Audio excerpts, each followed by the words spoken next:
I would like to hear, Malado's, Yeah. your question is modified a little bit. Why Yeah. did you put on this show of all? Why did I put on Pressure's the show? on a little bit now, but let's hear it. Well, I think Maya and I both felt, 12 years post-graduation, that so many of our peers were women in school. The school was founded by a woman, or one of the founders, the dean, the main teacher, the person that gave it its beginning.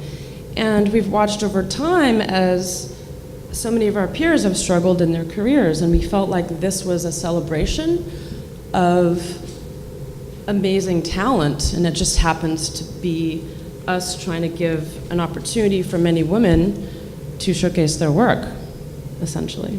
So, Can I speak to that? Yes, of course, yeah.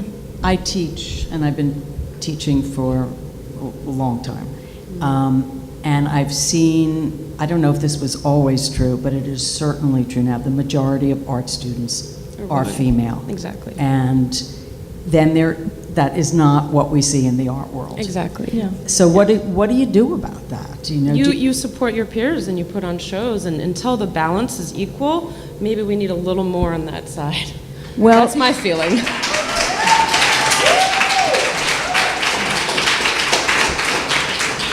But I am a third wave feminist. I came of age in the 90s and the 80s in DC as a punk rocker.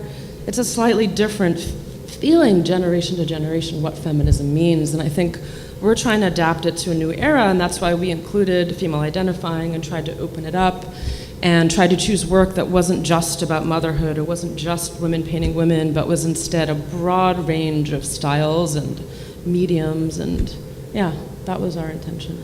I'll just step in for a minute, just to say a little bit about why I started with that question. Obviously, I think it needed to be addressed off the bat.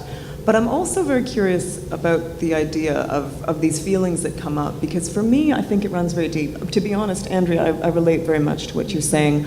I've always seen making artwork, and I have a 3.5-year-old, so I don't actually make as much work as I used to, but I can still talk as a painter, I think. That relates to the conversation too. Yeah. But, I always liked to feel that art making was a space that was sort of, when I'm in the studio, I'm free of anything that might hold me back, other than, oneself, and that's what I see to be the struggle in the studio. It's quite uncomfortable for me to bring in ideas that maybe people view the work differently, or they don't collect it as much, or they don't put it up as much because I am a woman. I don't like thinking that way. I don't enjoy it. It's much more comfortable for me to think, well, it's a meritocracy and everybody does their best and the best rises to the top. It's easier, it's more comfortable, and it's more focused on the work itself, which is where my interests have always lied. That being said, I was very intrigued when Malado invited me to speak on this panel. I thought, good grief, I'm more of a studio school type painter. This isn't really my cup of tea, but what am I going to say? And I do think that there is this discrepancy of, as you said, students, most people in art schools are women, and yet by the time there's that idea of who's really the star, who's really the best, whose work gets collected, it's still primarily male. Now it's changing, but there must be something along that spectrum that happens between art school and the careers of very successful artists, where maybe something is run around, and maybe it's something we can think about. And the nice thing is we're not, nothing against a gender studies class or anything like that, but we're not in that environment. We are at the studio school, and we are talking about women painters. And I guess what I'm saying is I think there's still room for that conversation.